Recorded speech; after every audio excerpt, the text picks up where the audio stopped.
یو ورځ حنظله روان دی بهر او یو قولدار یې چې حذیفه دی خو بهر کې عبدالله د نبي د مجلس نه پاڅېدو لاره باندې روان دی نارې وی نافق حنظله وی حنظله منافق شو ابو بکر صدیق ولا مخې له ورغلی رضی الله عنه هغې څه چل شوی دی بس ویل منافق شول نو ویل عمل دې څه کړی ویل یاره موږ چې د الله د نبي په مجلس کې و موږ ته د جنت او جهنم مخې ته او زموږ سره د آخرت فکري او چې د الله د نبي د مجلس نه راوځو بیا هغه کیفیت نه د اولاد سره تجارت سره ذمهداري سره مصروفه شو نو د هغې د وجې نه کیفیت زمونږ نه نو یې زما یېره وشوله هسې نه چې دا د منافق صفت نه چرته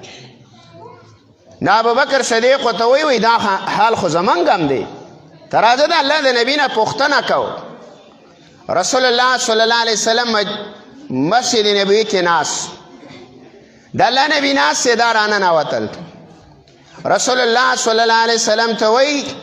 دا واقعه یې ورته بیان کړله چې لاره باندې دا صحابي روان دی او دا وی چې زه منافق شوم د الله نبي وی ولې دی ورته وی دغه مسله ده او ابوبکر وی دا زما هم ده د الله رسول ورته وی یا حنظله ذاک الایمان حنظله دقته ایمان وی ایمان دې ته ویه چې د الله د نبي او د الله د کتاب په مجلس کې ناست او آخرت دې مخې ته دی اوس خو سره د خپلو ګناهونو غم پیدا شو که نه د خپل وخت ضایع کولو درد خو د زړه ته کوز شو که نه چې دا وخت مې ضایع کړی دی دا ټیم مې په زول لګولی دی قرآن باندې بې عمل نشته د الله د نبي په سنتو مې عمل نشته